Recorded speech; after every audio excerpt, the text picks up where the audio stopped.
My name is Evelyn Grace Parker, and I was born in the heartland of America, Topeka, Kansas in 1952. On the outside, our family looked like everything people back then believed in.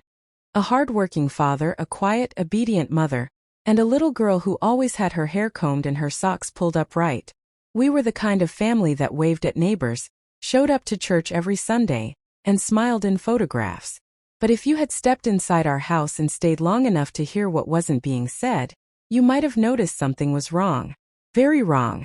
The walls in that house didn't just hold up the roof. They held secrets. Dark, heavy secrets I carried on my tiny back long before I even understood what pain was. I learned to cry into my pillow, to eat quietly so I wouldn't be noticed, and to hide bruises beneath long sleeves and fake smiles. Back then we didn't talk about things like child abuse. There were no hotlines, no counselors at school asking if you felt safe at home. If your father was strict, people called it discipline. If your mother turned her head and looked away, it was called loyalty. And if you were the child caught in between, you were expected to be silent. But I wasn't just silent, I was broken. That brokenness followed me into adulthood. It shaped the kind of woman I became. It nearly ruined the kind of mother I tried to be. But the one thing it never touched, never could touch, was the promise I made to myself when I was only 10 years old. When I grow up, if I have children, and God help me, if I ever have grandchildren, I will protect them with everything I've got. This story is about that promise. It's about the pain I endured, the scars I hid, the battles I fought, and the strength I found when I had to become the protector I never had.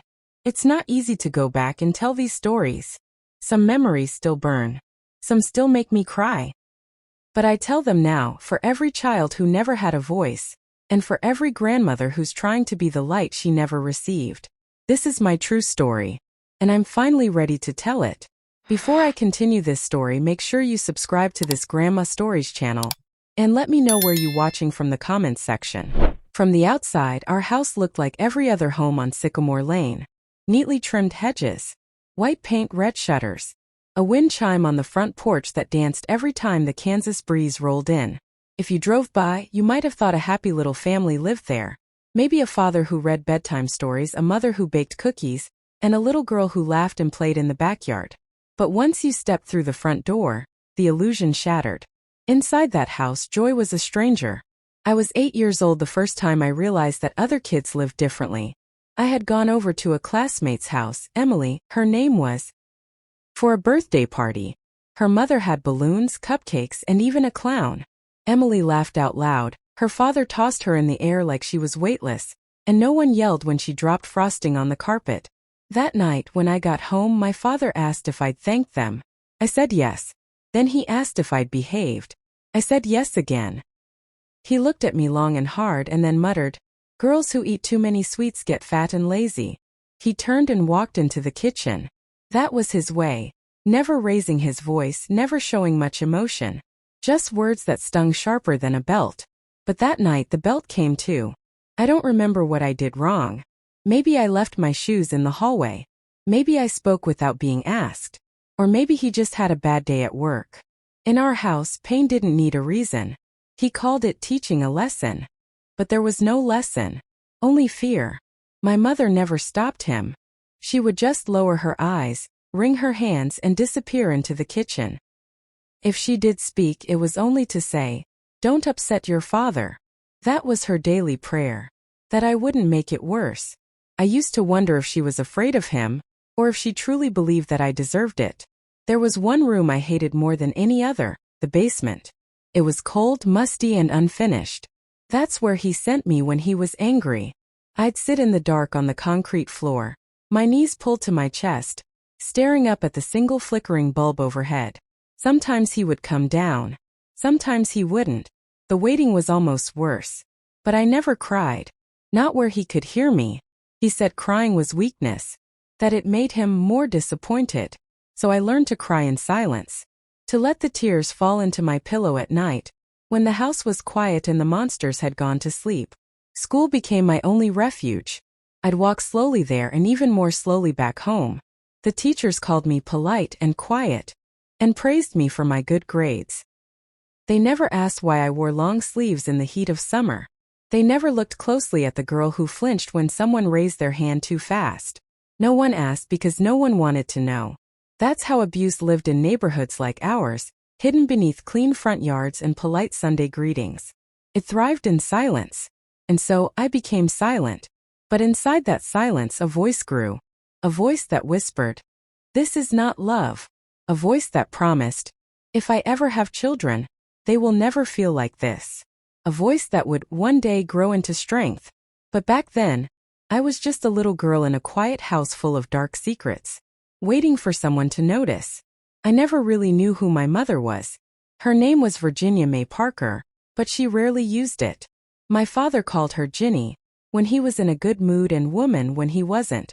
She spoke with a soft southern accent, the kind that could have been comforting if it weren't always soaked in fear. She moved through our house like a ghost, cleaning, cooking, folding laundry, avoiding eye contact. She never laughed. She never sang. She never read me stories. I don't think she ever kissed me goodnight. But she never hit me either. At 8, I was too young to understand what that meant. To me, love was measured by what you didn't do. She didn't hit me, so that had to count for something, right? Still, her silence hurt in ways I didn't yet have words for. There were nights when I sat on the edge of my bed, my legs aching from another lesson, wishing she'd just open the door and sit with me. Just sit. Maybe brush my hair. Maybe let me cry without telling me to stop. But she never came. Instead, I heard her in the kitchen, washing dishes like nothing had happened. Like my pain was invisible.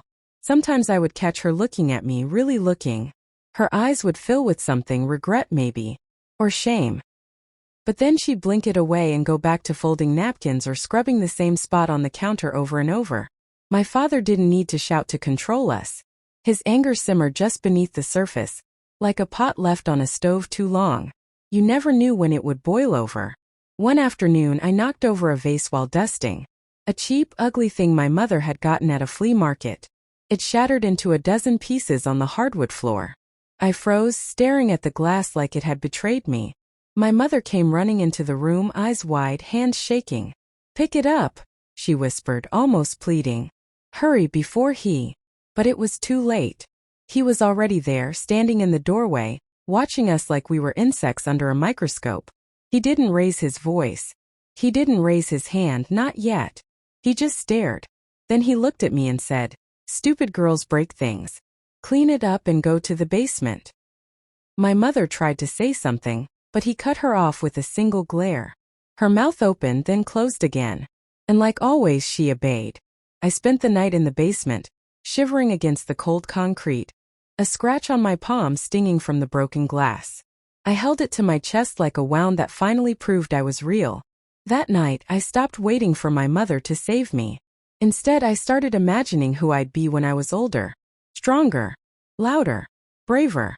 I'd have a house of my own. And in that house, no child would ever go to bed afraid. No child would ever have to wonder why their mother wouldn't protect them. That thought became my lifeline. Because if I could survive the silence, if I could outlive my father's rage, then maybe one day I could become the woman my mother never was. It was a Tuesday night in late December. The snow had started falling around dusk, covering the sidewalks in a soft white hush. Everything looked peaceful from the outside, just like always. I was 9 years old and had just gotten over a nasty cold. I'd missed 2 days of school and was still coughing. My chest felt tight and my legs ached, but I was too afraid to mention it. My father hated weakness, and sickness to him was nothing but a childish excuse. Dinner was meatloaf again. I hated meatloaf, but I didn't say a word. I sat quietly, fork in hand, chewing each bite like it might be my last chance to avoid trouble. Then it happened. I coughed. Just once. Not loud. Not dramatic. Just a dry little sound I couldn't hold in. My father slammed his fork onto the table so hard the dishes rattled. I jumped. "Did I say you could make noise while we eat?" he said, eyes narrowing. "I'm sorry," I whispered, voice trembling. "I didn't mean." That was enough. He stood up so fast his chair screeched backward across the floor. My mother gasped and started to stand too, but he raised his hand. She froze. I knew what was coming. The basement. The belt. The bruises. But this time, something was different. Instead of sending me downstairs, he grabbed me by the arm and dragged me into the garage. It was freezing. The air was sharp with gasoline and rust. He slammed the door shut behind us and yanked me toward the workbench. "I told you," he growled. "You need to learn to control your mouth." And then, without warning, he slapped me so hard I saw white. It wasn't the first time he'd hit me, but something about this moment felt different. Maybe it was the cold. Maybe it was how he grabbed my shoulders and shook me so hard my teeth clacked together. Or maybe it was the quiet. Because my mother didn't come. She didn't knock on the garage door. She didn't plead with him to stop. She just stayed inside. Safe. Warm. Distant. I don't remember how long we were out there. 10 minutes. 30. Long enough for my bare feet to go numb. Long enough for my heart to break in a way it had never broken before. When he finally let go, he didn't speak. He just turned his back and walked inside, leaving me there. I stood alone in the dark, the wind slipping through the cracks in the garage walls, hugging myself tight. And that's when I made the real promise. I didn't just say, "I'll never let my children feel this." I said, "This ends with me. Whatever it took, whatever it cost, I would survive this. And I would break the chain. I wouldn't become like him. And I sure as hell wouldn't become like her." When I finally crept back into the house that night, my mother was standing in the hallway. She looked at me. Her eyes were red. She opened her mouth and then closed it again. And I walked past her without saying a word. That was the night I stopped being a little girl. That was the night everything changed. People think bruises always show. They picture black eyes, split lips, purple marks down skinny arms. They imagine something so obvious that anyone, any teacher, any neighbor, any passerby, would see it and know something was wrong. But the worst bruises I carried? You couldn't see them at all. They were the kind that lived under the skin, buried deep in my bones, my thoughts, my breath. The kind of bruises that made me flinch when someone raised their voice. That made me sit at the back of the classroom so no one could look at me too long. That made me say, "I'm sorry," before I even knew what I had done wrong. After that night in the garage, I moved through the house like I was made of glass. Careful. Quiet. Watching every step I took. The winter dragged on, and so did the cold. Not just the kind outside, but the cold that lived inside our walls. My mother barely spoke to me. My father acted like I wasn't even there, unless I made a mistake. Then his eyes would flick to me like a hunter spotting a deer in the woods. Still. Silent. Deadly. At school, I smiled when I had to. I turned in my homework early. I raised my hand in class just enough to seem eager, not enough to draw attention. I wore sweaters over long sleeves, even when spring started to show. I said it was because I got cold easily. No one questioned it. Not even Mrs. Hadley, my fourth-grade teacher. She was kind, sweet in the way people are when they don't know how much it hurts not to be seen. Once she asked me if everything was okay at home. I hesitated. She smiled, gently touched my shoulder and said, "If you ever need to talk, I'm here." But I didn't talk. 'Cause back then you didn't talk. Especially not about your parents. You didn't break that unspoken rule. You didn't shame your family.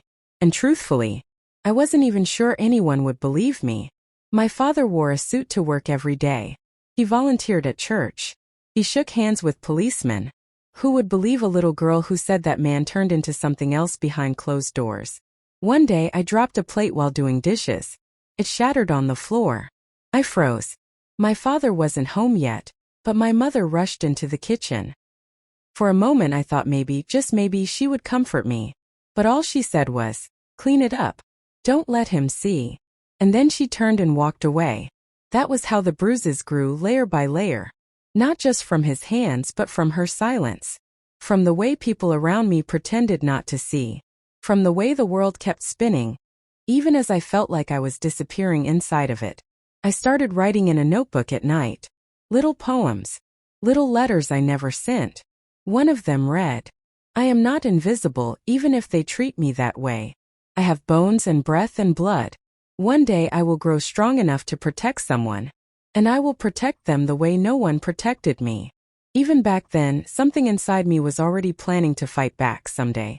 For now, I just had to survive. If there was one place where I could breathe even just a little, it was school. Not because it was perfect or because someone finally saved me. But because for 6 hours a day, I didn't have to listen for heavy footsteps on creaky floorboards. I didn't have to sit at the kitchen table with my hands folded like a prisoner. I didn't have to pretend that pain was normal. At school I could almost forget. My days at Summit Elementary became the only hours I felt like a real child. The chalk dust in the air, the shuffle of papers, the smell of pencil shavings and old library books. They were small things, but to me they were freedom. I sat in the second row near the windows. I liked that spot best because I could stare out and imagine another life. One where I had a mother who packed lunch with little notes inside. One where I ran home to hugs and bedtime stories. I used to watch the other girls at recess. The way they laughed and linked arms and whispered secrets. I wanted to join them, but I didn't know how. I'd forgotten how to laugh out loud. I didn't know what secrets little girls were supposed to have. Mine were too heavy. So I stayed on the swing, dragging my feet in the dirt, swaying just enough to feel like I was moving, even if I wasn't going anywhere. Mrs. Hadley, my teacher, had kind eyes. She called me her little writer, because I liked to turn in essays with extra detail. I told her I wanted to be an author someday. She said I had a gift. Once, she kept me after class and asked gently, "Is everything okay at home, Evelyn?" I looked at her. Really looked. And I wanted to tell her. I wanted to tell her everything. That I had to hide under the stairs when my father came home in a bad mood. That my mother barely spoke to me unless it was to warn me to be quiet. That I felt like I was drowning in a house where no one heard me scream. Not even when I screamed inside. But instead I said what I always said. "I'm fine, ma'am. Just a little tired." She nodded. She looked like she didn't believe me. But she didn't push. That was the world we lived in then. People didn't push. People didn't want the mess. They wanted manners, clean clothes, good grades. And I gave them all of that. Because the better I was at school, the more invisible my pain became. But still, I held on to school like a lifeline. I got to read. I got to write. I got to escape. I wrote stories about girls who ran away and found magic forests. About children who lived in big cities where no one yelled and no one hit. I made up families that loved each other, who laughed around dinner tables and tucked each other in at night. Those stories weren't just imagination. They were survival. Because sometimes, fiction is the only way to cope with a life that feels unbearable. Sometimes, a little girl with bruises no one sees can only survive by becoming someone else, on paper. I didn't trust adults. Not really. Most smiled with their mouths but not their eyes. They asked, "How are you?" without wanting to know the truth. They praised your handwriting, your posture, your grades, but never looked closely enough to see the fear living just behind your eyes. But Mrs. Hadley was different. She noticed things. The second week of May, I came to school with a stiff walk. I had bruises on my back from a wooden spoon my father used after I spoke out of turn at the dinner table. My mother had helped me into my dress that morning, her hands shaking, and said only, "Don't let anyone see." At recess I didn't play. I sat near the monkey bars, knees tucked under my skirt, pretending to read. That's when Mrs. Hadley came outside. Not something she usually did. She sat down beside me on the bench. "Evelyn," she said gently, "you've been awfully quiet this week." I shrugged. "Just tired." She studied me for a long moment. Then she asked, "Does someone hurt you at home?" My heart nearly stopped. No one had ever asked me that before, not like that. Not directly. Her voice wasn't suspicious or cold. It was soft, warm. It made me want to crawl into her lap and sob. But I didn't. I froze. I looked down at the book in my hands and said, "No, ma'am." She didn't believe me. I could see it in the way her brow furrowed, the way she sat still even after I lied. She didn't push, but her silence was loud. Too loud. I felt something dangerous in it. Because if she asked too many questions, and if someone at school said something, and if word got back to my father, he'd punish me for it. He always found out. That night I didn't sleep. I lay awake listening to the floorboards creak as my father walked to the bathroom and back. Every time he passed my door I held my breath. I imagined Mrs. Hadley calling my house, asking questions she wasn't supposed to ask. I was terrified, not of her, but of what her concern might cost me. The next day, I slipped a folded note into her desk drawer before lunch. It read, "Please don't ask again." I'm okay. Promise. Thank you for caring. Evelyn. She never mentioned it again. But she started doing small things. She gave me extra books to take home. Let me sit by the window even when it wasn't my turn. She let me write short stories for extra credit, and always wrote notes in red pen that said things like, "You're so brave. You have a powerful voice. Never stop writing." She couldn't save me. I think she knew that. But she gave me something else. A space where I felt seen, heard, believed. That may not sound like much. But for a girl who had never felt any of those things at home, it meant everything. Sometimes I wonder if she knew just how close she came to cracking my silence open. Sometimes I wonder what would have happened if I'd said yes. If I'd told her everything. But I didn't. Because in my world, telling the truth didn't lead to freedom. It led to punishment. And I wasn't ready yet. I was 10 years old when I first thought about running away. Not in a childish way. Not with a cartoon sack on a stick or a peanut butter sandwich. I meant really running. Escaping. Leaving and never coming back. By then the beatings had grown worse. My father's discipline turned from slaps to closed fists. My mother had stopped looking me in the eye altogether. There were days I didn't speak at all, not to anyone. Not at home. Not at school. I had become invisible. But pain has a strange way of sharpening your senses. I started noticing the way the streetlights came on just before the sun disappeared. I memorized the bus routes, the alleyways behind the grocery store, the names of nearby towns on road signs. I even hid a pillowcase under my bed with a change of clothes, a notebook, and $3 I'd secretly saved from lunch money I never used. My plan wasn't solid. It wasn't smart. But it felt like the only way to survive. Then one night it finally happened. It was July. The air was thick with heat, and the cicadas outside screamed like they were mourning something. My father had come home angry. I didn't know why. I never did. My mother spilled a glass of iced tea at dinner, and that was all it took. He didn't yell. He didn't curse. He just stood up slowly, picked up the belt that hung behind the pantry door, and told her to go upstairs. But she didn't go. Not this time. Instead, he turned to me. He said I was too quiet lately. That he didn't like how I looked at him. That girls who stared like that were asking for punishment. He grabbed my arm so tight I yelped. That was his favorite trick. Hurting you just enough in places no one could see. I tried to pull away, but he struck me hard across the side of my face. I stumbled. My ears rang. I tasted blood. And for the first time in my life I screamed. It wasn't loud. It wasn't long. But it was real. Raw. From the pit of my stomach. He froze. My mother gasped. And I ran. Out the door. Down the steps. Into the street. Barefoot. Breathless. I didn't know where I was going. I just knew I couldn't stay. I ran past Mrs. Hadley's house. Past the corner store. Past the church with the crooked bell tower. My lungs burned. My legs trembled. But I didn't stop. Not until I collapsed behind the post office downtown. Curled up beneath a broken bench, and cried like I hadn't cried in years. Eventually someone found me. A woman. Older. Kind eyes. She asked where I lived. I gave her a fake name. But somehow the police figured it out. They brought me back. My mother was waiting at the front door, her hands clutched to her chest. My father wasn't home yet. The officer said. She says she got scared and ran.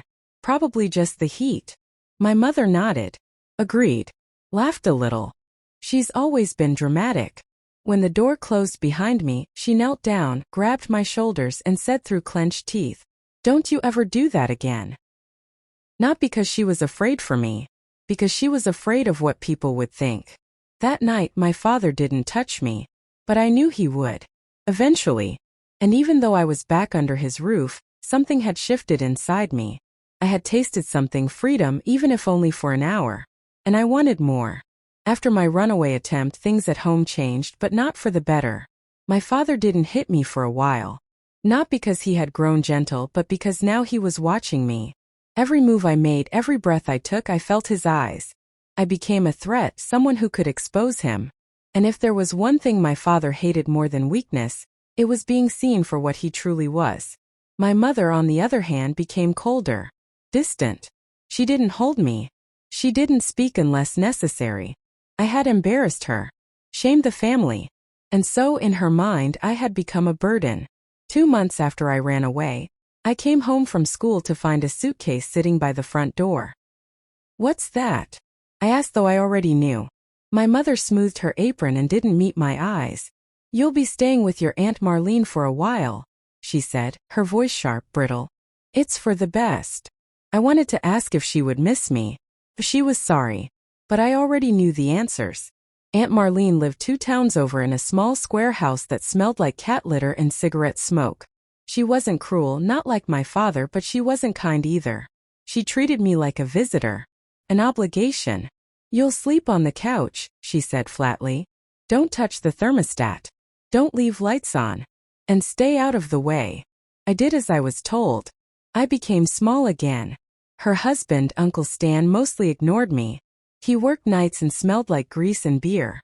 I stayed out of his way just like I did at home. Their 2 sons, teenagers, barely acknowledged me, except to tease me about my clothes or the way I talked. I didn't cry. I didn't complain. I just waited. Waited for someone to care. Waited for my mother to change her mind. Waited for something to feel like home. Weeks passed. Then months. School was different now. New teachers, new faces. I kept my head down. Didn't speak unless spoken to. I stopped writing stories. I stopped raising my hand. I felt like a puzzle piece from a different box, jammed into the wrong place and never quite fitting. Sometimes I sat at the window at night, staring at the stars, whispering the same wish over and over. "Please don't let me disappear." But that's the thing about trauma, it doesn't just come from pain. It comes from being forgotten. And that house, with its stained carpet and quiet judgment, felt like the final nail in the coffin of my childhood. I wasn't a daughter. I wasn't a niece. I was just another mouth to feed. One night, Aunt Marlene caught me writing in my notebook and snatched it from my hands. "Daydreaming won't help you in this world," she said with a scoff. "Grow up." And just like that, she tore out the pages and threw them in the trash. I didn't argue. I just sat still, staring at the empty lines left behind, and made myself a new promise. One day, when I had a home of my own, I would never make a child feel unwanted. Not ever. Being a teenage girl is hard for most. But being a teenage girl with bruises buried beneath her skin, a mother who gave her away, and a heart full of promises no one ever heard, that's a different kind of battle. By the time I turned 12, I had mastered the art of pretending. Pretending I was okay. Pretending I wasn't hurt. Pretending I didn't care that my parents had washed their hands of me like I was someone else's mess. I stayed with Aunt Marlene for years, quiet, obedient, and always 2 steps out of the way. She didn't talk to me unless she had to, and when she did, it was about chores, rules, or things I wasn't allowed to do. She didn't ask about my past. She didn't ask about my dreams. She didn't want to know me. Just wanted me not to cause trouble. So I didn't. I learned to press my clothes perfectly, to clean without being asked, to say yes ma'am and no ma'am like it was a second language. It kept the peace. It gave me space to breathe. And at school I was the girl no one worried about. Straight A student. Neat handwriting. Always on time. I had learned that being good was the safest way to disappear. But under all of it I was breaking. At night, when the house was quiet and the lights were off, I'd lie awake staring at the ceiling.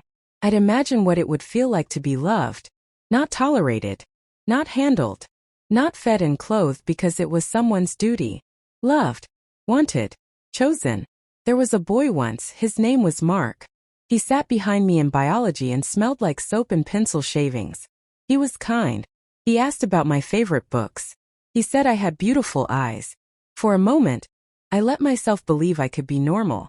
We walked home together after school one day and I smiled. Really smiled, for the first time in months. But when Aunt Marlene saw him outside, she made her opinion known. "No boys. No flirting. You're not going to turn into your mother." That one sentence shattered everything. I didn't even know what she meant, not really. But I understood the judgment in her voice, the disgust, the fear that I was becoming something ruined. And so I pushed Mark away. I stopped answering his notes. I avoided his gaze. It was easier to stay numb. Easier to pretend I didn't want what other girls had. Love, affection, attention, safety. Instead, I focused on the only thing that gave me control: school. I studied like my life depended on it. I stayed late at the library. I signed up for every extra credit assignment. Because I knew the only way out of that house, out of that life, was with grades, not grace. And in the quiet moments, I held on to the one truth I had carved into my bones. I would never become like them. I would never be cruel. I would never turn my back on someone who needed me.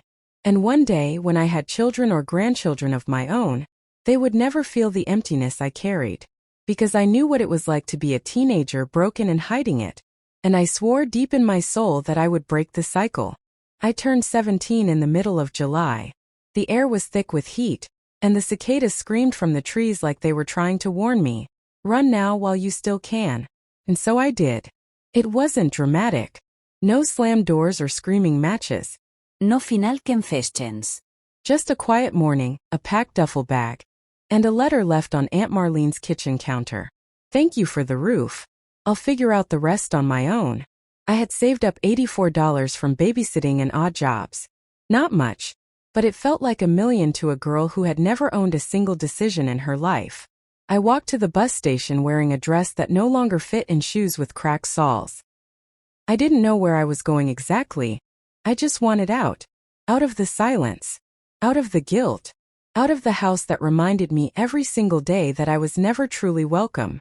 I bought a one-way ticket to Lawrence, Kansas, a college town where no one knew my name and I could disappear into the crowd. And just like that, I was free. Except freedom isn't as light as it looks in the movies. Freedom at first was terrifying. I rented a room from an older woman named Mrs. Duncan, who lived alone and needed help around the house.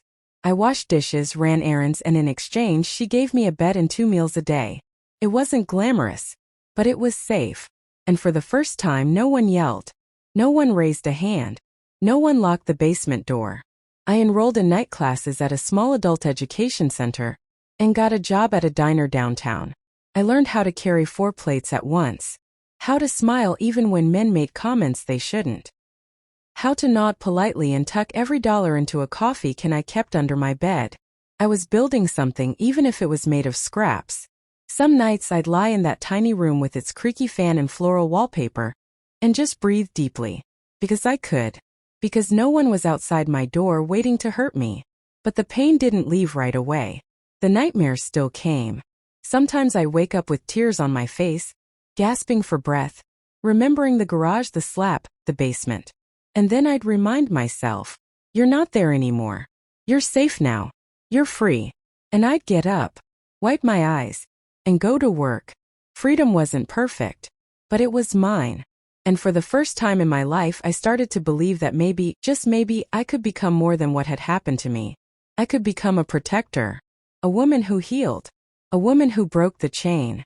I wasn't there yet, but I was finally on my way. I was 18, barely holding myself together when I met James Turner. He was everything I wasn't: confident, charming, easy with words. He had a quick smile, soft brown eyes, and a way of making you feel like the most important person in the room.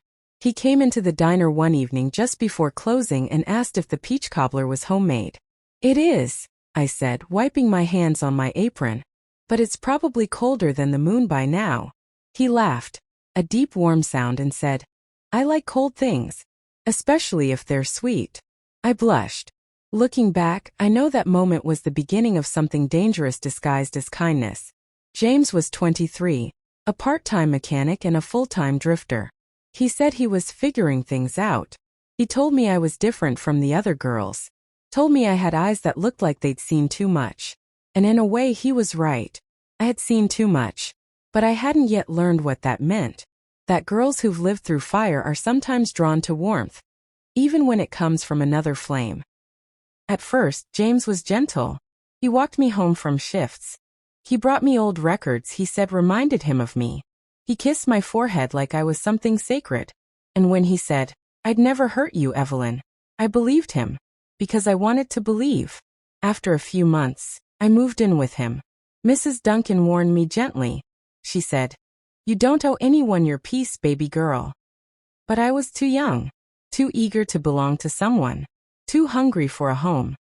even if it was one I built from hope instead of bricks. And for a little while, things were good. We lived in a one-room apartment above a laundromat. We burned toast. We danced to the radio. We whispered promises under cheap bedsheets. But then came the cracks. The nights James didn't come home. The smell of beer on his breath. The sharp tone in his voice when I asked where he'd been. The way he started calling me needy and clingy when I asked for simple kindness. It was slow, subtle, the way it always starts.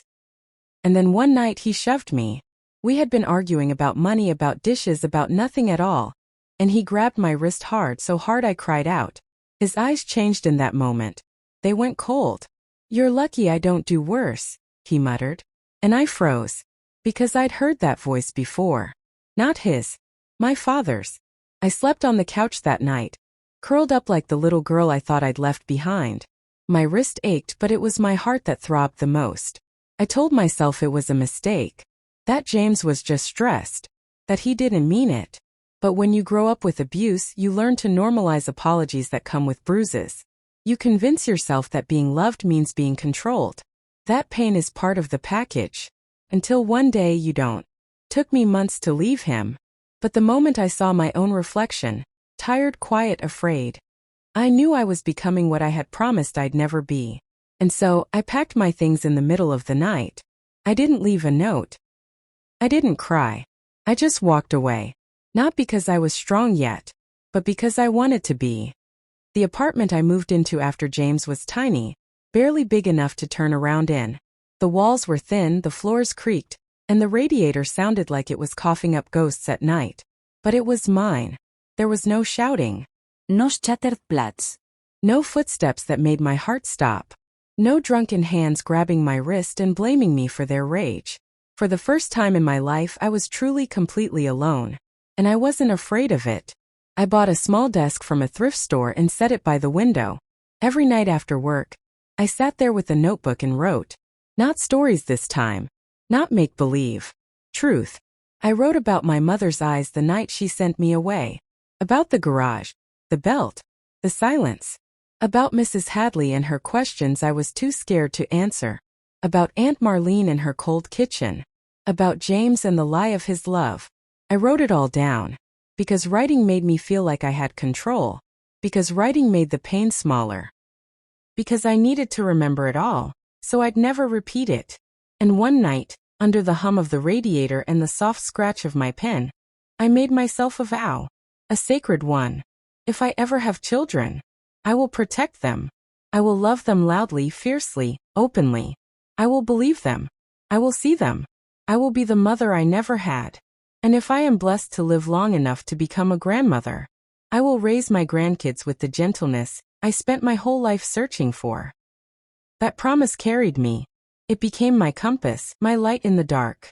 Every time I felt myself falling back into old patterns, quietness, fear, the urge to disappear, I reminded myself of that vow. I wasn't just surviving anymore. I was rebuilding, reclaiming the little girl inside me who never got to play. Never got to rest. Never got to feel safe. I began volunteering at the library on weekends. I met other women, older, younger, some with stories like mine, some without. I read to children during story time, and every time I saw their wide, curious eyes, I felt something in me begin to heal. Those kids didn't flinch when someone raised their voice. They didn't hide under tables or check for exits. They were free. And I promised myself again and again, that if I ever became a mother or a grandmother, I'd fight like hell to protect that kind of freedom. No belt. No silence. No fear disguised as love. Just warmth. Safety. Truth. And when I laid my head on my pillow that night, in that drafty apartment full of second-hand furniture and first chances, I felt something I'd never truly felt before. Hope. The day I found out I was pregnant, I sat on the floor of my bathroom, back against the tub, hand trembling as I held the test. I was 22, living alone, working 2 jobs, no partner, no plan, and yet, I smiled. Not a big smile, not one full of certainty or joy, but a soft, quiet smile. The kind that comes when something inside you finally whispers, maybe this is where the healing begins. I hadn't planned to become a mother so soon, but I had always known I wanted to be one. Now, I had a reason to be strong, not just for myself but for the life growing inside me. A life untouched by violence, unscarred by silence, a life that could begin in love, not fear. I whispered to my belly that night, "You will never know the kind of pain I did." Pregnancy wasn't easy. I was tired, sick. The money I'd saved for school dwindled. The father, a man I dated briefly and trusted too quickly, disappeared the moment I told him. But I didn't care. Because I already knew something no one else had ever taught me. Being alone is not the same as being unloved. The day my son was born, the world changed. I named him Caleb. He had a full head of dark hair just like me. Tiny hands that curled around my finger like he already knew I would never let go. When the nurse placed him on my chest, I didn't cry. I just held him and said softly, "You're safe now." And I meant it with every fiber of my being. Raising Caleb was hard. There were days when I had to choose between diapers and dinner. Nights when I was so tired I rocked him with tears in my eyes. But even in the exhaustion, I felt a strength I never knew I had. Every time he cried, I picked him up. Every time he looked into my eyes, I made sure he saw love. Every day I told him, "You matter. You're wanted. You are my joy." I never raised my voice. Never raised my hand. Because I remembered what it felt like to be the child who flinched at every sound. And I would die before I became the person who made my child afraid to come home. He grew quickly, curious, gentle, full of questions. And every time he laughed, something inside me healed. Because I wasn't just mothering him. I was mothering the little girl I used to be. The one who didn't get bedtime stories. The one who learned to hide her bruises. The one who was told love had to hurt. Now I knew the truth. Love doesn't hurt. Love doesn't control. Love doesn't silence. Love sees. Love holds. Love protects. Becoming a mother didn't fix everything overnight. But it gave me something I'd never had before. A reason to rise. A reason to fight.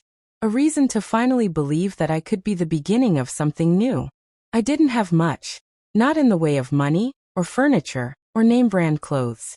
But what I had I built with care. Slowly. Intentionally. Piece by piece, I turned our small apartment into a home. The walls were painted sunshine yellow. The kitchen smelled like cinnamon toast most mornings. I hung wind chimes by the window. And I placed a small bookshelf beside the crib, full of fairy tales and picture books from thrift stores and yard sales. It wasn't fancy, but it was safe. It was ours. Caleb grew fast. He had wide eyes and the softest laugh, and he was full of a kind of joy I had never known as a child. I used to watch him run barefoot across the tiny rug in our living room, arms flailing like a bird trying to fly, and I would whisper to myself, "This is what it looks like when pain doesn't pass down." There were hard days, of course. Days when work called me in on short notice. Days when the fridge was near empty. But even on the toughest nights, when I fell into bed bone tired, I never once felt the fear I used to live with as a girl. Because my son would crawl beside me, his little hand resting on my chest, and whisper, "I love you, Mama," before drifting off to sleep. And those words, they were more than love. They were proof that the chain had been broken. I made a choice early on. I would never hide the truth from Caleb. As he grew, I told him stories. Not all the ugly details, not the full darkness, but enough so that he would understand that I came from pain, and that I chose a different way. I wanted him to see that healing was possible, that our family began not with perfection but with a decision, the decision to do better.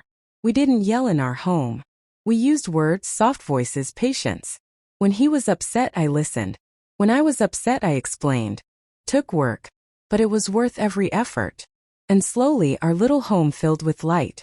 There were drawings on the fridge, music on the radio, pillow forts in the living room, laughter, real laughter, the kind I once believed I'd never hear in my own house. Sometimes when Caleb was asleep, I would sit in the silence and just look around, at the pictures on the wall, at the messy toys on the floor, at the glow of the nightlight casting shadows that no longer scared me. And I'd think, this is what I dreamed of when I was a child hiding in the dark.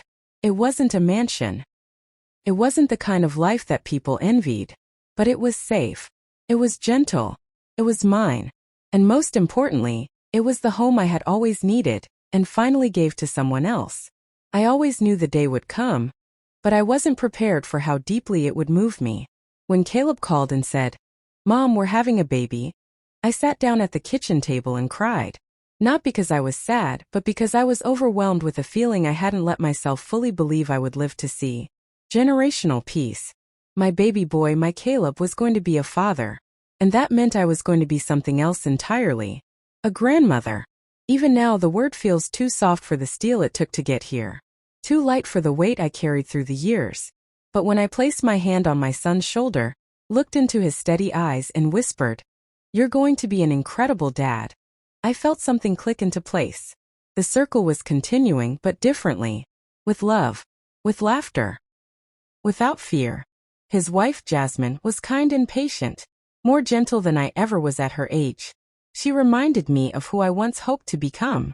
When she asked if I would be there in the delivery room, I didn't hesitate. "Of course, sweetheart. I wouldn't miss it for the world." And I didn't. On a rainy morning in April, after 12 hours of labor and too many cups of stale hospital coffee, I held my granddaughter for the first time. Her name was Lila. 6 pounds 10 ounces. A tiny fist curled beneath her cheek. Hair like silk and skin so soft I was afraid I might bruise her by loving her too hard. But I didn't. Because I had learned how to love with tenderness.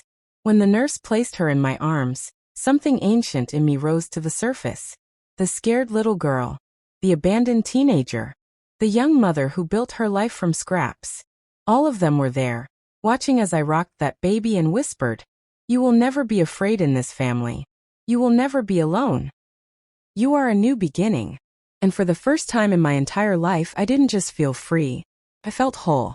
I made that promise long ago when I was just a girl myself, hiding bruises and choking back screams that no one ever heard. I whispered it to the stars. I scribbled it in the corners of old notebooks. I etched it into the deepest parts of me like a vow carved in stone. If I ever have grandkids, they will never know the pain I lived with. Not ever. And when Lila was born, that vow wasn't just a wish anymore. It became a mission. I poured every ounce of love I had into her tiny growing soul. I held her close as often as I could. I read her bedtime stories every time she slept over. I baked cookies and taught her how to mix with her hands. We planted sunflowers in the garden and made up silly songs that we sang in the kitchen while the bread baked. Every laugh she gave me was a reminder. This is what childhood should sound like. She didn't flinch when someone knocked on the door. She didn't hide under furniture when voices rose. She didn't walk on eggshells, terrified of saying the wrong thing. No. She danced. She talked too loud. She asked questions and expected answers. She believed the world was safe because in my house it was. There were nights I watched her sleep on the same couch where I once cried alone as a teen, and I'd feel the tears return, not from pain but from relief. Because I had done it. I hadn't passed down the trauma.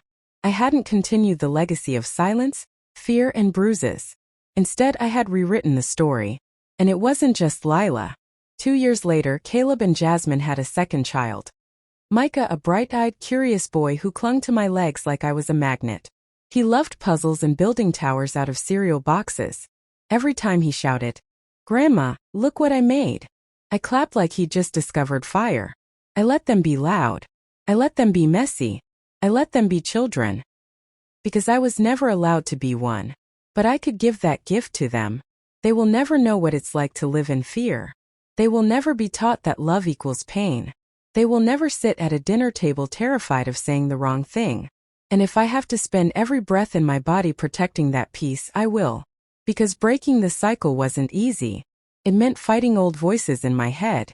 It meant facing memories that tried to convince me I wasn't enough.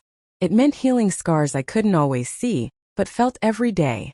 But when I hear Lila giggle in her sleep, when I watch Micah hug his daddy without flinching, when I see the way Caleb looks at his children, with love and gentleness, I know it was worth it. I swore they'd never feel that pain. And I kept my promise. For years I avoided mirrors. Not because I didn't like how I looked, though there were times I struggled with that too. But because I was afraid of what I'd see staring back. A broken girl. A tired mother. A survivor too worn down to call herself whole. But now at 72, I stand in front of my bathroom mirror each morning, comb my silver hair back with steady hands, and look myself in the eye. What I see now is power. Not loud power. Not the kind that shouts or boasts, but quiet, sacred, earned power. I see a woman who was beaten down, buried in silence, and still chose to rise. I see a woman who built a life with bare hands and sheer will. I see a woman who turned pain into purpose, and scars into shelter. The lines on my face are maps. They tell a story of survival, of resilience, of hope that refused to die even when everything else did. And when I look closer, I see every version of me I've ever been. The little girl who flinched when doors slammed. The teenager who packed a pillowcase and ran. The young woman who chose her son over her sorrow. The mother who swore her child would never feel what she felt. The grandmother who laughs now. Not because life was easy, but because she made it through. And sometimes I whisper to that reflection, "You did good, Evelyn. You kept your promise." Because I did. My grandchildren don't live in fear. My son hugs his kids without thinking. Our family tree no longer bears the fruit of trauma. It bears joy, safety, laughter, grace. That's not a small thing. It's everything. And the truth is, I still have hard days. The shadows still visit. But I no longer live in them. I light candles in them. I tell my story now, not because it's easy to revisit, but because I know someone, somewhere, needs to hear it. Needs to believe that it's possible to come from darkness and still build a life full of light. That you can be hurt and still heal. That you can be forgotten and still matter. That you can be broken and still become someone whole. So when I see myself in the mirror now, I don't turn away. I nod. I smile. I stand tall. Because this face, these hands, this body, they carried a legacy. They broke a curse. They raised a family. And they are still here. Still rising. Still loving. If you're reading this, if you've been hurt by someone who should have protected you, someone who used love as a weapon, or someone who saw your light and tried to snuff it out, I want you to hear me. You are not broken. Not beyond repair. Not too damaged to be loved. Not too far gone to begin again. You are here. And that matters more than you know. Maybe your story looks different from mine. Maybe your wounds are invisible. Maybe the people who hurt you never raised a hand, only raised their voice or their silence. Maybe they smiled in public and screamed behind closed doors. But pain is pain. And I know what it's like to carry it in your chest like a secret that burns. Let me tell you something I wish someone had told me long ago. It wasn't your fault. You didn't deserve it. And you're allowed to want more. More than survival. More than quiet rooms and walking on eggshells. More than just getting through the day. You're allowed to want laughter that doesn't hurt. Love that doesn't make you shrink. Peace that feels permanent, not borrowed. It might feel impossible now. It might feel like too many pieces have been shattered. But I promise you, healing is not a myth. You can learn to breathe without flinching. You can create a new kind of family, even if it starts with just you. You can raise your voice, even if it trembles. And you can walk away from places, from people, from pain, without apology. If you have children, or you dream of having them one day, let me say this. You don't have to be perfect to be a good parent. You just have to be honest, present, willing to break the cycle, willing to do better than what was done to you. And if you're a grandparent like me, if you've lived decades carrying quiet hurt, know this. It's never too late to love loudly, to heal what was broken, to be the soft place someone else needs. You are not your past. You are not what they did to you. You are what you choose next. I chose to raise my son with gentleness. I chose to let my grandchildren laugh freely. I chose to write these words so that someone like you might read them and finally feel seen. So if you're reading this, know that I believe you. Know that I see you. Know that I'm with you. And above all else, know that it can get better. Because it did for me. And it can for you too. For most of my life, I kept quiet. Not because I didn't remember. Not because I had healed. But because silence was what I was taught. Keep it in the family. Don't air dirty laundry. Stop living in the past. But silence doesn't heal. Silence festers. It turns into shame. It turns into fear. It convinces you that your pain is too ugly for the world, that your voice is a burden, that your story is too much to bear. For decades, I swallowed the truth, and every time someone asked, "What was your childhood like?" I'd give a polite smile and say, "It was fine." But it wasn't fine. It was fire. And I walked through it barefoot, alone, praying to survive. And then one day, I realized something. The truth doesn't destroy you. It frees you. So I started telling it. I told my son first. Not all of it. Just enough for him to understand why I raised him the way I did. Why I never yelled. Why I cried the first time he hugged me tight and called me his safe place. And then I told Jasmine. And eventually, when the time was right, I told my grandchildren too. Lila was 13 when she asked, "Grandma, why do you always make sure we know how much you love us?" And I told her the truth. Because I grew up in a house where no one said it. Where love came with fear. And I promised myself I'd never let that happen again. She hugged me for a long time that day. No questions. Just warmth. I was afraid for years that the truth would make people uncomfortable. That it would change how they saw me. But you know what it did? It made them closer to me. It made them see my strength. Not just in what I survived, but in the fact that I chose to speak. To break the silence. To own my story. Because the truth, when spoken with tenderness and courage, does not cause destruction. It causes connection. It says, "You're not alone." It says, "We don't have to hide anymore." It says, "What happened to you was real, and it mattered." So now I tell my story. To anyone who needs it. To women in shelters. To young girls finding their way. To friends who've carried secrets too long. To strangers who recognize the strength in my eyes and wonder where it came from. It came from truth. From the moment I stopped whispering and started speaking. From the moment I stopped surviving and started living. And I will never go back to silence again. Sometimes I sit on the porch in the early evening, tea in hand, wrapped in a shawl my granddaughter knitted for me, and I watch the sun go down. And I think, I made it. Not just through the days, the years, the darkness, but into something brighter. Into something whole. This isn't the ending I once imagined. There's no grand mansion. No riches. No trophies. But what I have is richer than anything I could have dreamed when I was a little girl huddled in the basement, praying for the pain to stop. I have peace. I have children who laugh freely and love deeply. I have grandchildren who hug me tightly and say, "I love you, Grandma," without fear. I have a home where no one yells, where no one hides, where stories are told and pain is honored, not buried. This is my legacy. Not the abuse, not the silence, not the scars, but the healing. The cycle ends with me, and what begins with me is something softer, safer, stronger. My story isn't a tragedy. It's a victory. Every time I hold Lila's hand or hear Micah's giggle, I remember that love, real love, does not hurt, does not shame, does not break you. Real love builds you. If you've read this far, if you've seen your reflection in my words, I want you to know something with all my heart. You are not what happened to you. You are what you choose to become. And it's never too late. Not to speak. Not to heal. Not to love again fully, freely, without fear. I was abused as a child, but I chose to become a protector. A mother. A grandmother. A builder of a gentler world. And when my time comes, when I leave this earth, I know what I'll leave behind. Not pain, but love. Not fear, but freedom. Not silence, but a story that says, it's possible. You can survive.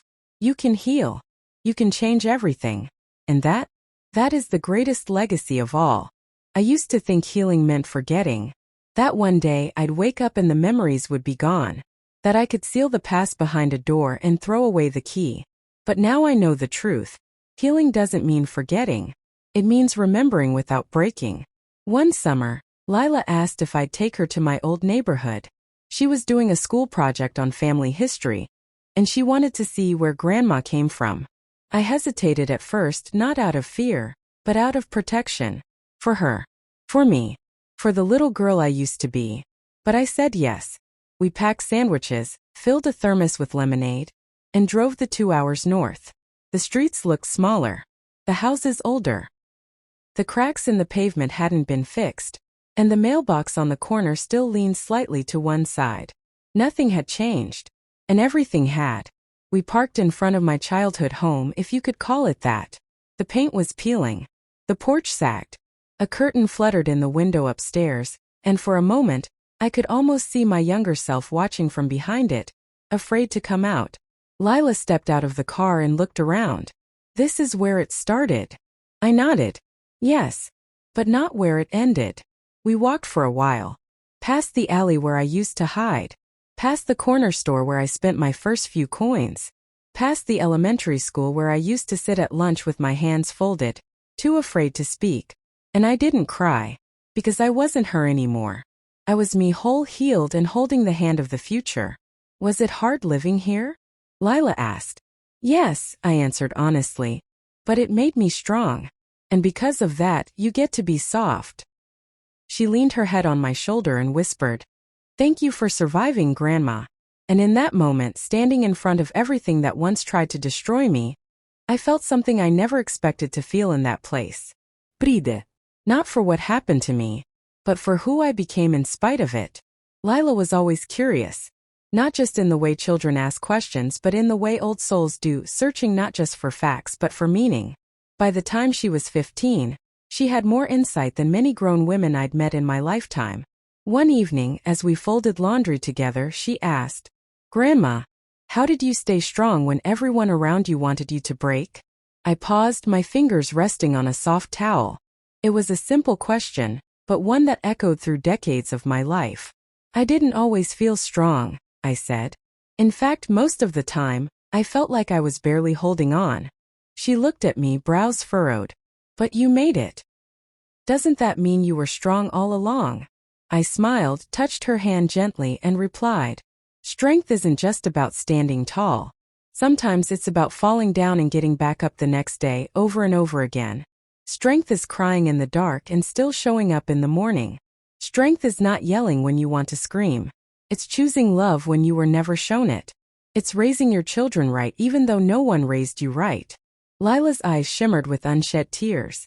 I pulled a worn photo album from the shelf and laid it in front of her. Inside were pictures of me from every stage: baby, teenager, young mother, older woman. The woman she knew and the girl she didn't. "Strength," I whispered, "is deciding that your story will not end where the pain began." She flipped the pages slowly, carefully, as if each image held a piece of her own foundation. Because it did. She was who she was because of the strength I carried. But more importantly, she was free to be gentle because I carried it for her.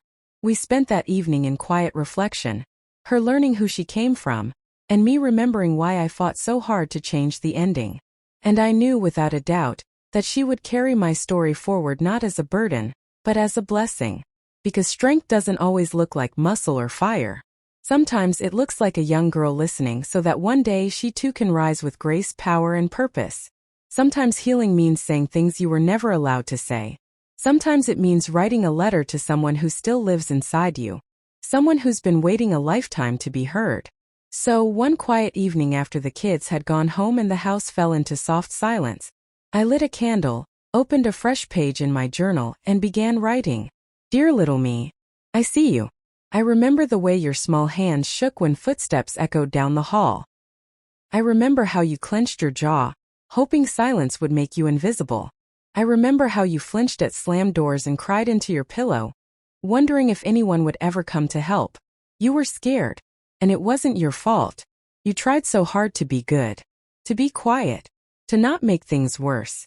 But nothing you did was ever enough to make them kind. And I want you to know that had nothing to do with you. You were never too much. You were never not enough. You were a child, and you deserved to be held, not hurt. To be sung to sleep, not silenced. To be raised with love, not fear. But here's what I want you to know most of all. You survived. You grew up. You got away. You built a life full of warmth, safety, and soft spaces. You became the mother we both needed. You became the grandmother who laughs freely, loves deeply, and breaks every chain they tried to wrap around you. I still carry your pain sometimes, but I also carry your hope. You are not forgotten. You are not hidden. You are a part of everything good that has come since. And I will keep protecting you. I will keep loving you. I will keep telling our story so other little girls know they can survive too. With all the love you never got then. Me. When I finished writing, I didn't cry. I exhaled. And for the first time in decades, I felt that little girl inside me rest. Because she knew now. She wasn't alone anymore. She never had to be again. There was a time when I thought life had to be loud to mean something. That healing had to come with fireworks. That love had to be grand, overwhelming, dramatic. But these days, what moves me most is not the spectacular. It's the ordinary. It's the sound of the kettle whistling in the morning. The soft hum of the radio while I fold clothes. The way Micah lays his head on my lap without saying a word. And I know exactly what he needs just to feel safe. These quiet things. They are what I once longed for in the chaos of my youth. Peace, not panic. A calm voice, not a slammed door. A home that feels like a blanket, not a battlefield. I find joy in the smallest details now. Like Lila's laugh from the kitchen as she tries to bake cookies from scratch. Messy, stubborn, and determined. Or Caleb's hand on his son's back when he tells him, "It's okay, buddy, I've got you." I watch him speak to his children with tenderness, and I marvel at how far we've come. Because this is the reward of survival. Not riches, not revenge, but quiet joy, simplicity, freedom. Freedom to feel safe in your own home. Freedom to raise children without fear. Freedom to wake up and not dread the day ahead. Sometimes I'll sit in my chair by the window and just breathe deep and slow.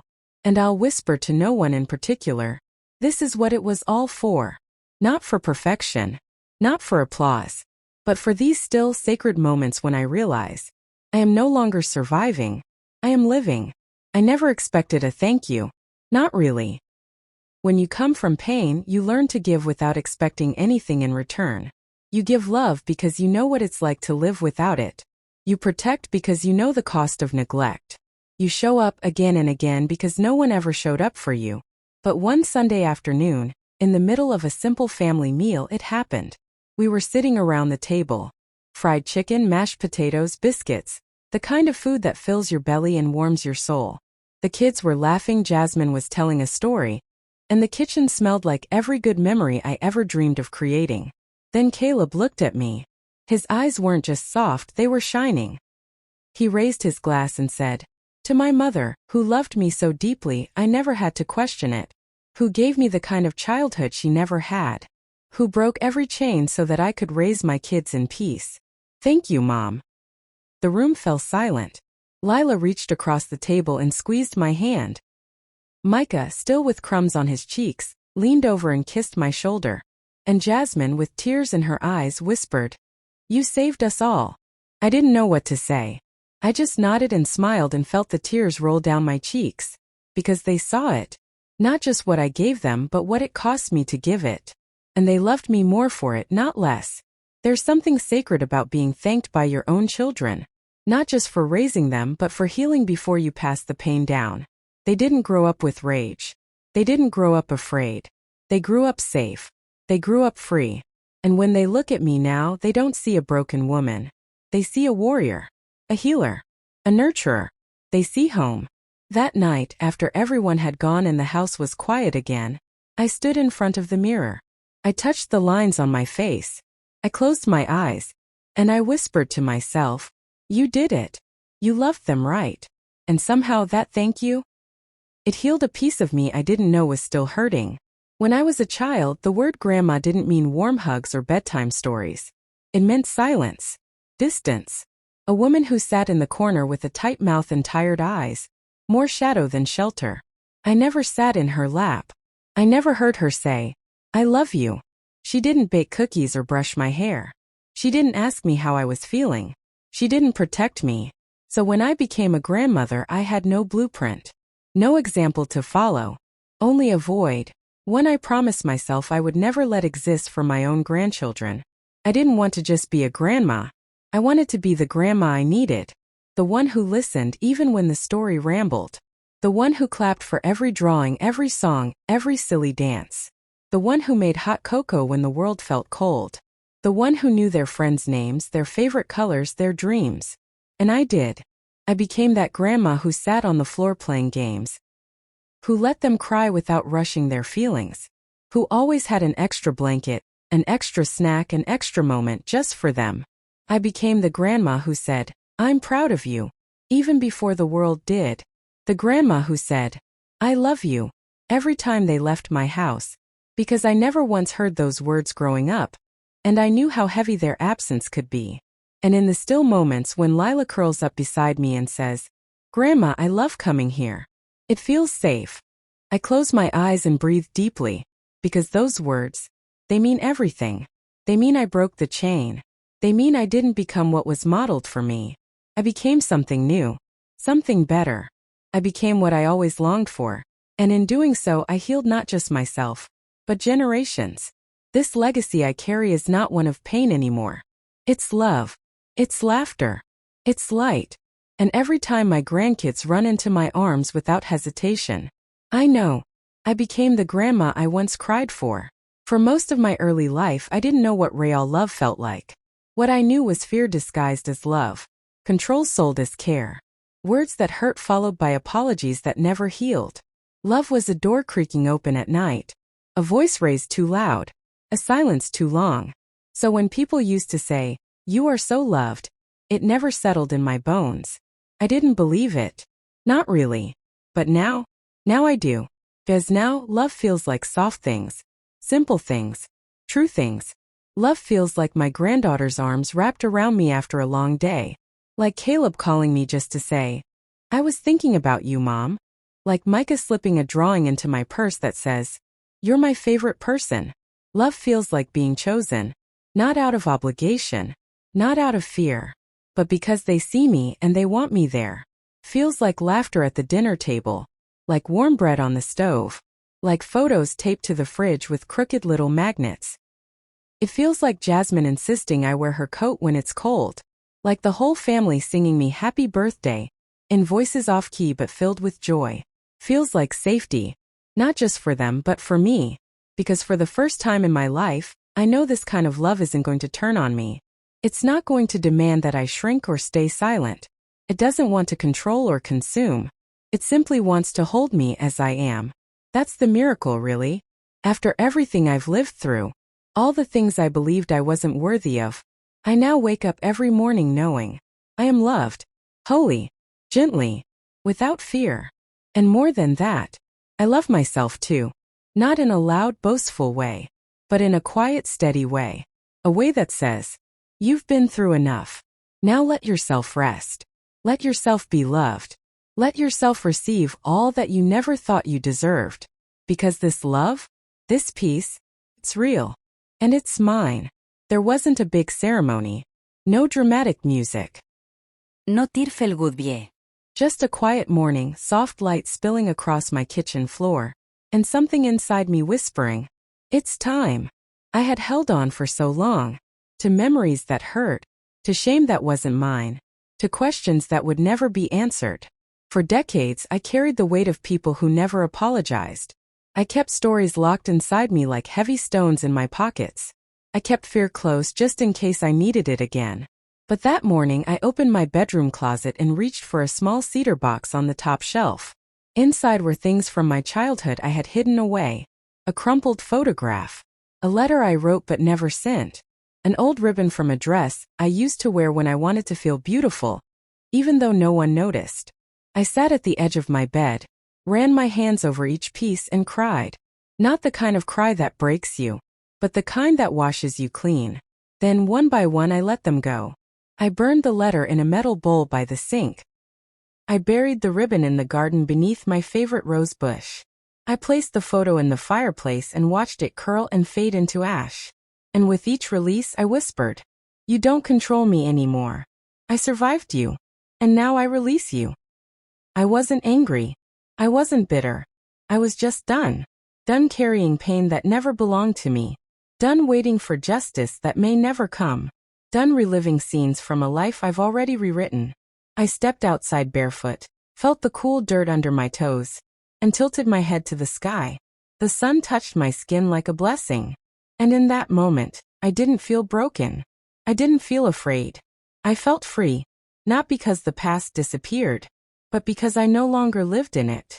I now lived in the laughter of my grandchildren, in the meals I cooked with love, in the words I wrote and the stories I told, in the home I built with care, brick by emotional brick. That day didn't end with fireworks or applause, but it ended with peace.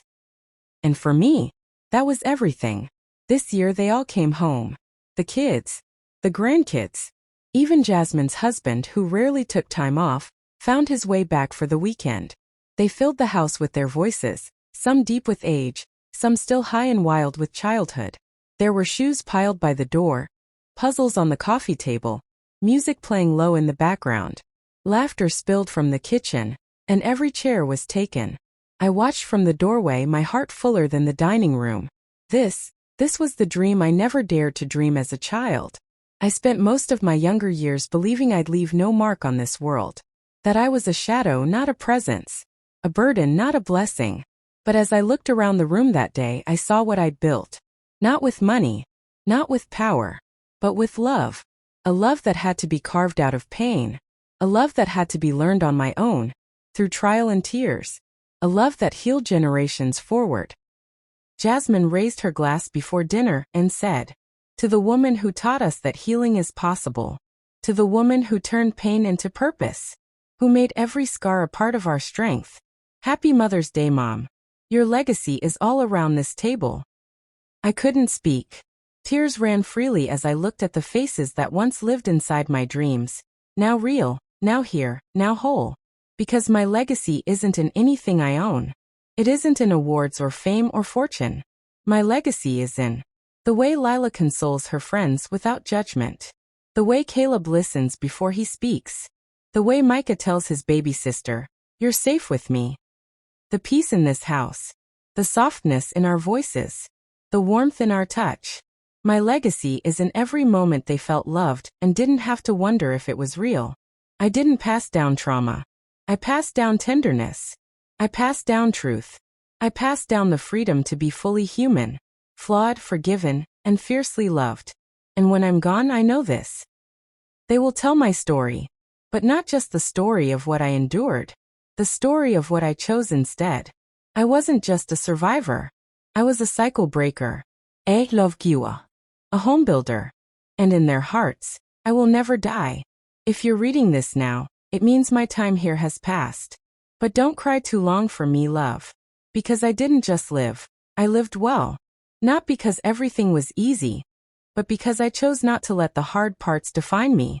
I walked through hell barefoot, and I kept going. I carried pain, yes, but I also carried beauty, joy, and a heart wide enough to love even when it had been broken. I broke the silence that was handed down to me. And in doing so, I handed you something better. Truth. If I could leave you with anything, it would be this. Never believe that you are too broken to be whole. Never let someone else's darkness smother your light. Never forget that healing is not just possible, it's your birthright.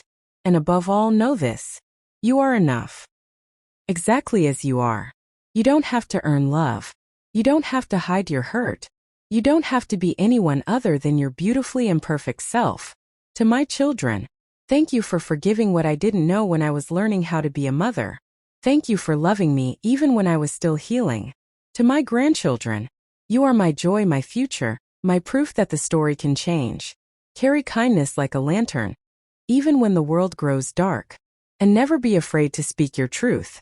To the woman or man reading this who has lived through the kind of pain I once thought would kill me, let this story be your mirror. Let it show you what's possible. Let it remind you that your beginning does not decide your ending. If I could survive what I did, if I could turn that pain into love, then so can you. So take a deep breath. Wipe your tears. And go on. Tell your truth. Break your silence. Hold your people close. Build your peace. And above all, live. Live so fully that no one will ever again have the power to break you. And when you speak of me, don't say she suffered. Say, she survived. She healed. She loved so fiercely that generations were changed because of her. Because that's who I really was. And I will always, always love you. With all of me, Grandma. To anyone reading this story, especially those who carry pain buried deep within their hearts, Know this. You are not alone. Your story matters. And no matter how dark your past has been, you have the power to write a new future. This title speaks not only of suffering but of strength. Not just of heartbreak, but of healing. It reminds us that pain does not have to be passed on. That cycles can be broken. That love, real, safe, healing love, can rise from the ashes of trauma. If you were hurt as a child, you did not deserve it. But if you've made the choice to protect others from the pain you endured, you are a warrior of light in a world that desperately needs it. Let this story be a reminder. You can be the change. You can be the end of the hurt. And you can be the beginning of something beautiful. Even if you never received it yourself. You are not defined by what was done to you. You are defined by what you choose to do next. Keep choosing love. Keep choosing truth. Keep choosing to rise. Because like this grandma, you carry the strength to turn pain into purpose. And that is nothing short of heroic. Before I leave the stage, please, I'm begging you again, don't just watch. Make sure you subscribe to the Grandma Stories channel. And let me know where you are watching from the comments section. Thank you.